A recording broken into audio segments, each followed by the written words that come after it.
Welcome back to Balm and the Burnout. I'm Megan Hadley, and today I'm so excited to have fellow neighborhood entrepreneur here. So I have Brenna Wernersbach, the owner of MoonStone MPLS or MoonStone Minneapolis, which is literally 4 blocks from my house, and I just can't wait Yes. to talk to Brenna. So I'm going Thank to you for share having me. Brenna's bio and then we'll dive in. Brenna has always been driven to help people understand and accept themselves and connect with others. Creating spaces for these processes has been a lifelong journey through avenues of education, psychology, and community engagement. Brenna is also a collector of tools and artifacts that connect them with self and nature, and curating a shop filled with these has become an avenue for cultivating a community of people with similar interests and values. Brenna, tell me, how are you today? I'm doing great. It's a rainy Wednesday. I like a rainy day, so kind of taking a slower pace and recalibrating on Wednesdays. I often am reflecting on how things are going and doing more admin stuff and trying to pull out of that to do more bigger visioning. And so I enjoy my slower paced Wednesdays. Yes. Oh, we call that CEO time in my world. Exactly. Yes, that's it. And the rain has been so good, so nourishing. hmm I would love to launch in and just hear a moment recently when you felt really present in your life.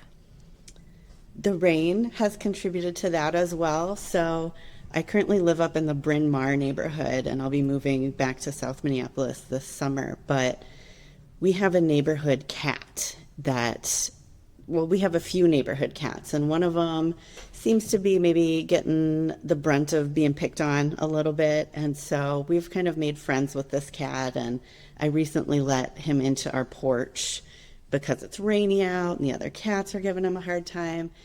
And it's only a matter of time, I think, before this is my cat.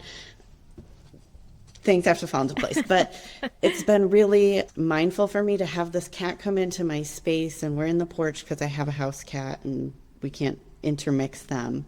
But I find that when I'm just sitting out there with this new friend, I notice that he feels safe. He's not watching his back anymore. He's able to like have a little meal, and then he has a little bath, and then he lays down and he has a nap. And being with this cat that's like a new friend, sort of a stranger to me, and providing this safe space where he literally feels safe enough to have a bath and a nap has been a chance for me to just like slow down. I'm not checking my email, I'm not doing other things, just with this little guy. And so those have probably been my most present moments lately is porch time with Georgie, we're calling him. Georgie, thanks for sharing and bringing a mystical cat into the space as early as I love possible. cats. They find us, you know? They really do. Oh, I love that. I could feel the example of that sacred space you're creating for another being and how that space gives you a chance to also breathe and reconnect. Yeah, what feels really special about it is that he chose us. Like, this cat's been in the neighborhood for a long time, and my partner gave him some wet food during a rainstorm, and it like flipped a switch. And now this cat is like ready to greet us at the start and end of our days. And recently, there was another fight in the neighborhood, and he came to our door. So, like, he's coming to us as a sanctuary, too. And it feels so special to be chosen by a cat that's got options. Yeah. Yeah, what a gift. You're obviously putting out some good energy to vibe with Georgie. Oh, tell me what health and well being means to you. You know, in my work, we always chat with people about just what it means, and it means something different to everyone. And, I think wellness culture can be a little tricky to navigate. So, Mhm. what does it mean for you? For me, it really means having balance in my time and my relationships and how I'm using my energy. Being my own boss and having my own business, having the flexibility to open a little later if things aren't going well or open a little earlier if I do have the energy is a important piece for me of being able to attend to what's going on in my life and the lives of my loved ones. So that flexibility with my own schedule. One of the things that I've mentioned is that before this, I was in psychology. And so having that, it's very important for a psychologist to be on time for their appointments and to have the energy to be present. And I found that that was often a place that I struggled. I would have some social anxiety about meeting new people, or I'd be really worried about the outcomes for my clients or patients. And then that worry, of course, would be exacerbated if I needed to take time off. I'd feel guilty for canceling because they deserve that consistency. And so for me, curating a space that is available to people and other people can utilize has improved that boundary of I can be flexible and it doesn't leave somebody else without a resource that they were counting on. Yeah. And some people don't think about that when they think what line of work to go into or how to be well, that rhythm of the day and how much flexibility there is. So you finding that opportunity that didn't not only help you show up for yourself, but help you show up for the community you're serving in a consistent way. Mm-hmm. Mm-hmm. The boundaries were also very different for me as a therapist compared to just a community member. So one thing that's been on my mind a lot lately is outness and openness. At Moonstone, we've curated a space where we have queer affirming merchandise and authors and individuals in our store all the time, to the point that it's not something that we think about. I haven't had to introduce myself with pronouns in a really long time. The people who know me use they, them pronouns with me or correct other people around me, and so it's not even on my radar. But I recently started a CEO development program, and it's been so incredible in terms of the content that I'm learning. But I was suddenly confronted again with this idea of coming out, where I don't feel like I have something secret about me, but there's something that other people assume about me that I either have to correct right away or it starts to build this tension. And so creating this space at Moonstone where I call it a queer-centered space or queer normative space, where we just assume, you are who you are, you love who you love, and we're not going to put any labels on that, is actually pretty rare and pretty special. And so being confronted with having to choose when and how to come out, what to self-disclose, was totally off the table in a lot of ways as a therapist, especially at the time that I was doing my training, and now has become something I take for granted and is still something that is difficult in a lot of different places in the world and different settings we find ourselves in. Yeah, so you're cultivating this space that's supportive for you and everyone you're serving, and it feels so normal when you're there and so great, and to be in that bubble and recognize, oh, there's other work that happens in other bubbles. Mm-hmm. And the energy it takes to be not centered and recognize those spaces aren't created everywhere. So for me, wellness looks like having a life where I can be authentic about how I'm doing and what time I need or who I am or what's important in my relationships, to just create a space where it's safe to be authentic contributes to my mental health and balance and my overall wellness. For sure, that authenticity is huge for one's own capacity to have that self-awareness and dive deeper into the depths of what needs to be healed. So you are speaking such truth right now. I'm so into it. You talked about your shop and just what all you're about. How did you get into all of this? I got into this by stumbling into little magic shops, right? I grew up watching Buffy, and so it was really exciting to find spaces like that and shop at them. I've always liked odd and unique stores, vintage shops. And when I got together with my current partner about 8 years ago, she taught me how to pick agates. And so once I started collecting superior agates, now that was the type of store that I wanted to go to. I wanted to go into crystal shops. And I'm a natural collector, so I needed one of everything. So first it was a tiny one, and then it was a little tower, and then it was a bigger tower. And so kind of the combination of those interests, quirky little shops and being a collector and the beauty of these stones, led me to work at a store called the Eye of Horus in Uptown. And so I had worked with them since 2019. I got a lot of mentorship there about understanding the types of products and services that these shops provide. And I started diving more into not just the metaphysics of crystals, but some of the geology and chemistry, the science of crystals, what gives them their color, what lets light through or absorbs light or reflects light. Those scientific properties really map onto the metaphysical properties. A stone that lets light through moves energy through. A stone that reflects it away reflects energy away, right? So what I found was that we have two camps. We have the metaphysical camp that thinks that the scientists are snobs and non-believers, and we have the scientists who think that the metaphysical people are, dreamers and have a hard time taking that seriously. But what I found is that they absolutely dovetail, and learning about one enhances your utility with the other. And so that is what I brought into MoonStone as a store. We're not just a metaphysical shop. We bring in a lot of science of the nature and science of the magic, because I think that they are different ways of getting at the same truth.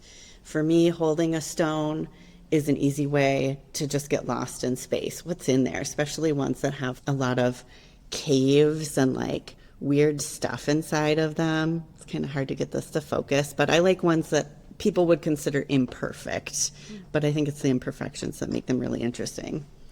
I also can get lost on like a gravel road looking for agates for hours until like my neck hurts or I have a sunburn. And so connecting with nature, it can even be in the city in a parking lot, right? But I'm suddenly very present and mindful and connected to something that the earth created. To me, that's magical.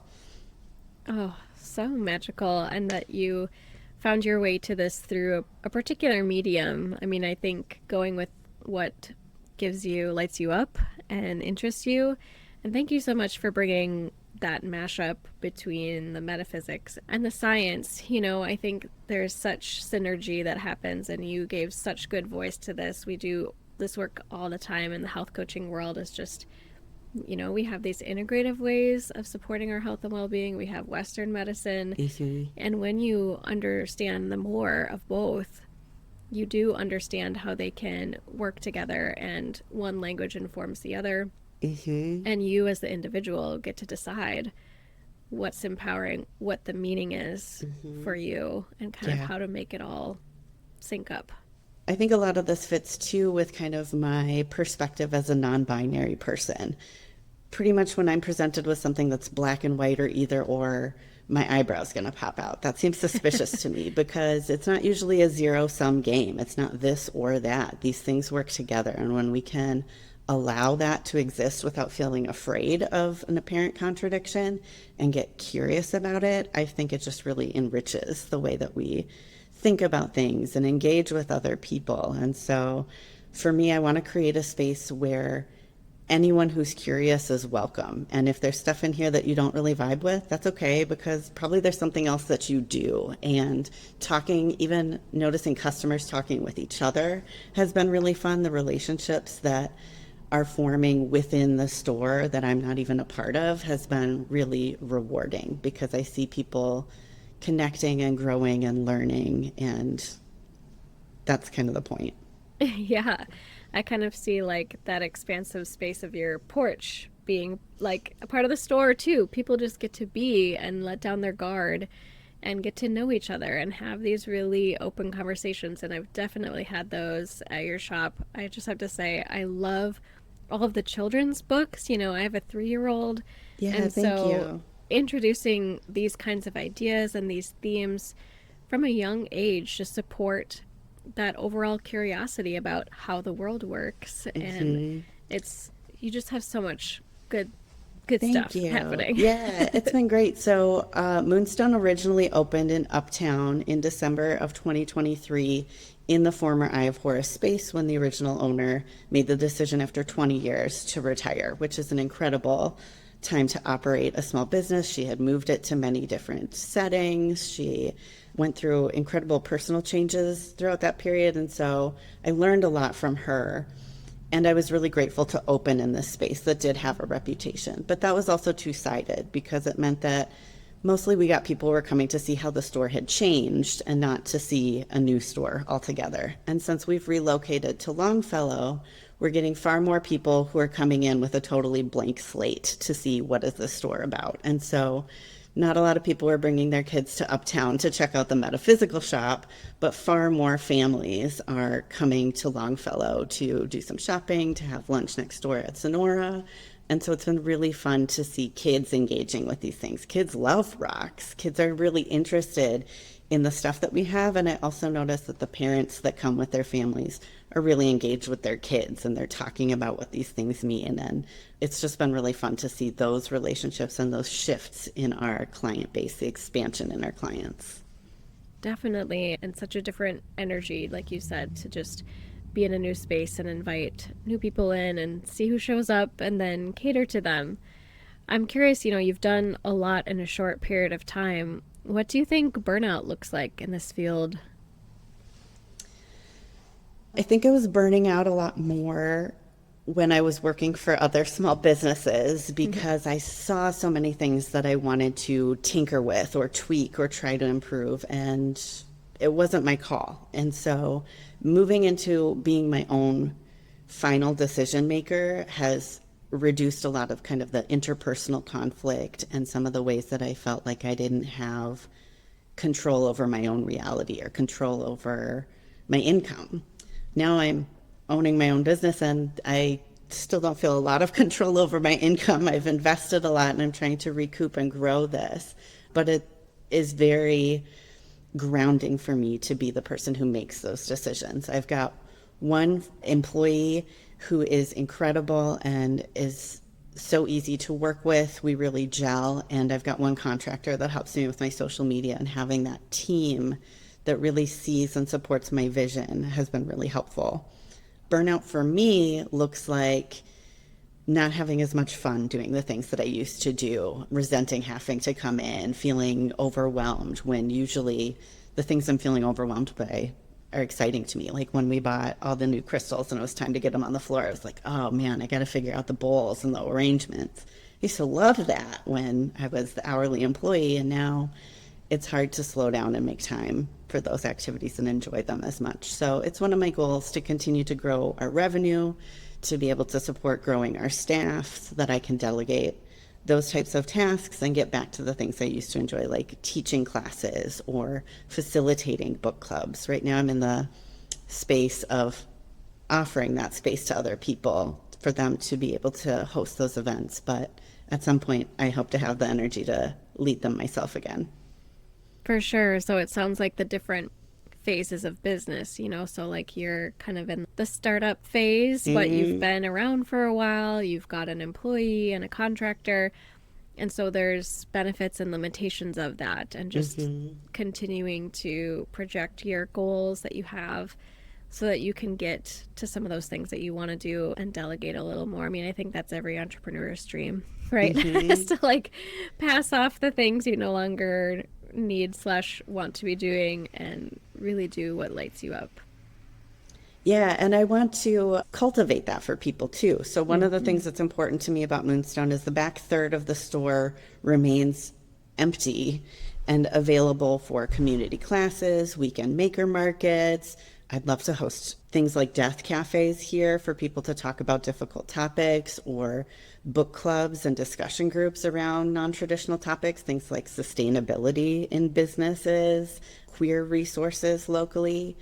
Having that space is really important to me because that's how I got started, offering workshops as a counselor in training at universities allowed me to hone a lot of my ally and advocacy skills. Teaching classes at the metaphysical shop helped me be able to grow my knowledge and grow my connections. And I used to be like addicted to book clubs. I was in so many, and then I created some of my own. And so offering that space to community so that they can grow feels like a natural way of both looking forward to where I'm going and back to where I came from. And so I envision not just delegating those things, but being able to offer some mentorship and helping people when they're at those beginner stages too. Absolutely. And what a better place for collaboration and connecting. I mean, the fact that you've saved that square footage for other people to come in and collaborate with you, that is so huge. I keep talking to my colleagues that I collaborate with around the grief, around our land usage, our stealing of land, and the loss of all the cultural approaches to using the land in the healing environment. So now we have privatized land, and the public land doesn't necessarily feel safe enough to do ritual either. Mm-hmm. And it's just this hard balance around, yeah, where's my porch where we Mm-hmm. can relax and take a Yeah. bath Yeah. together. Yeah, where I can let my guard down and just be present and rest or connect or reflect. Yeah. Yeah, it's so important. So thank you so much for providing that service. You're in my neighborhood, literally. So I can't wait to see all the collaborations that I know you have so many incredible things happening this summer and Mm-hmm. all the time.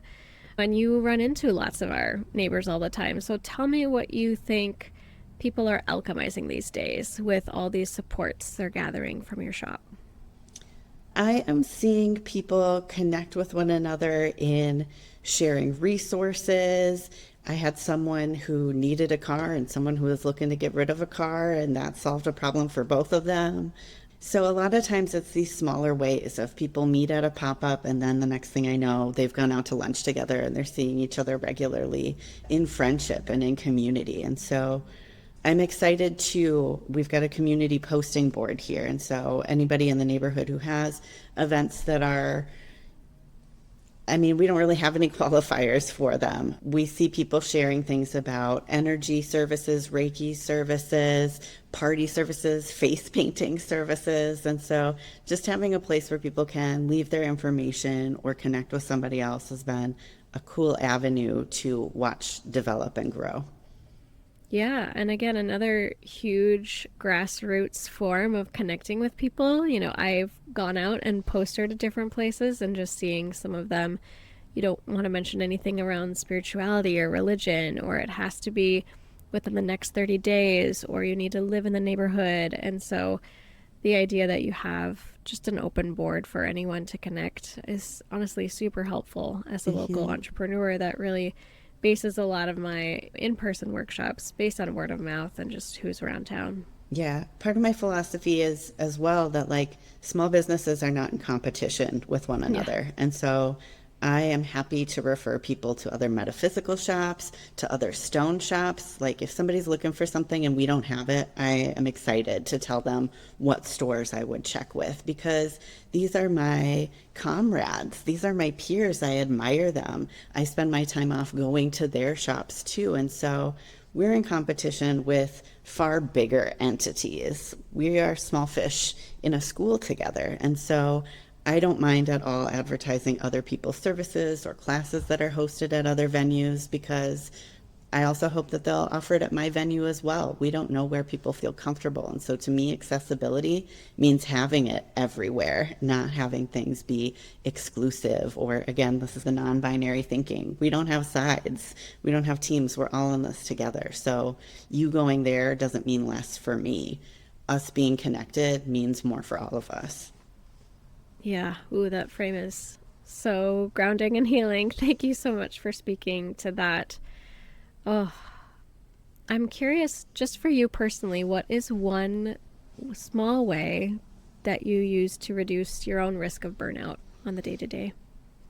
I made a big change when we moved to Longfellow, and that is that we're closed on Wednesdays. And in scarcity mindset, it feels like don't ever be closed. Like, what if somebody stops by? The restaurant next door is open, you know? But that means that I've already been closed twice as many days this year as I was in the entirety of last year. And what I see is that we're still maintaining, right? And Mm-hmm. so I'm reclaiming that excess energy that I put into doggy paddling to do things like vision about my business or just have the day off and play a video game or watch a show or cuddle with my pet or having that flexibility built into my schedule still has like the back of my mind like, oh, but what if somebody wants to be there? Oh, what if you were open?